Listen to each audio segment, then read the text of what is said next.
point vous trouvez que c'est tout à fait exigeant, important d'étendre la superficie agricole de l'Égypte actuellement, alors que la population augmente, alors que les différentes crises, que ce soit énergétiques, céréalières, d'autres crises frappent le monde entier.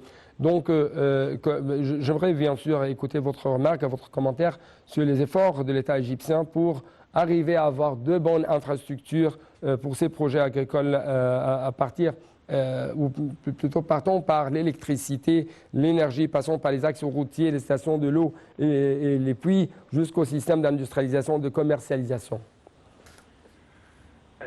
Vous avez bien dit, nous augmentons sur le plan population, on doit se nourrir. Malheureusement, on a passé par des expériences terribles dernièrement contre les chaînes d'approvisionnement, le manque de grains, le manque de nourriture en général, dû à la guerre du conflit, le conflit, disons, de l'Ukraine et de la Russie. Nous avons appris qu'il faut absolument essayer d'aboutir à l'autosatisfaisance, au moins sur le plan nourriture. Et c'est justement ce que le président et l'administration pensent. Et le seul moyen, c'est de produire notre nourriture. Blé, maïs et autres produits qui produisent de l'huile, etc. Le seul moyen, c'est d'augmenter la superficie qui peut être cultivée. On ne peut pas aboutir à ça sans avoir, premièrement, comme vous l'avez dit, tout ce qu'il faut, infrastructure. On doit avoir de l'énergie, on doit avoir des réseaux routiers pour justement transporter les produits, c'est-à-dire tout se complémente, mais la première chose à faire, c'est de bonifier les terres. Et c'est justement ce qu'on fait maintenant, un effort vraiment colossal pour essayer de bonifier 3,5 millions de fédans, distribués dans le delta et dans les autres endroits. Mais un projet très ambitieux, réalisable, et justement en voie de réalisation. Je pense qu'avec ce projet, on doit penser toujours à la rationalisation de l'eau. Ouais. Parce que c'est très important d'utiliser le minimum d'eau. Nous avons déjà un problème avec l'eau, donc il ne faut pas gaspiller cette eau. Il faut la rationaliser l'utilisation et essayer de traiter cette eau une fois, 2 fois, même 3 fois, pour qu'on répète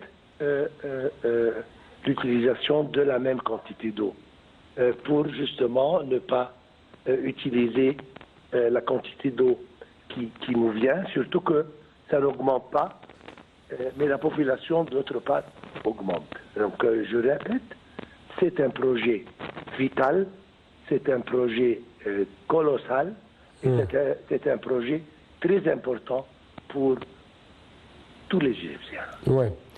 Encore une fois, j'aimerais saisir cette occasion. Vous êtes spécialiste dans le domaine de l'irrigation et de traitement de l'eau. Donc, votre remarque concernant les efforts déployés par l'État égyptien à cet égard, pour assurer de l'eau ou de grandes quantités d'eau traitée pour de telles extensions agricoles.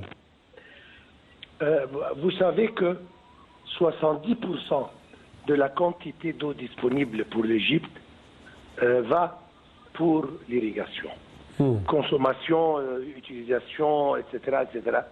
C'est une quantité, un pourcentage minimum, mais le 70-75% est dirigé vers l'irrigation. On irrigue malheureusement jusqu'à présent par inondation.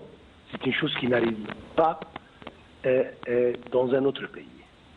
Alors, il faut absolument rationaliser l'utilisation de l'eau par l'emploi des systèmes nouveaux. Goutte à goutte, pivots, etc., qui économisent sur la quantité d'eau, peut-être un bon 50, 60, 70 et peut-être plus. Donc on peut justement, simplement, par le changement du système d'irrigation, des systèmes modernes, avoir une quantité d'eau qui peut suffire à planter et cultiver 2-3 fois la superficie actuelle. Ouais. Ça, c'est une chose très, très, très importante. Oui.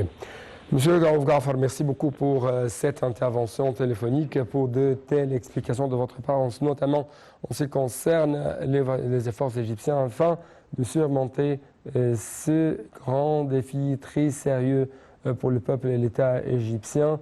C'est comment assurer de grandes quantités de l'eau pour l'agricole, pour l'extension agricole.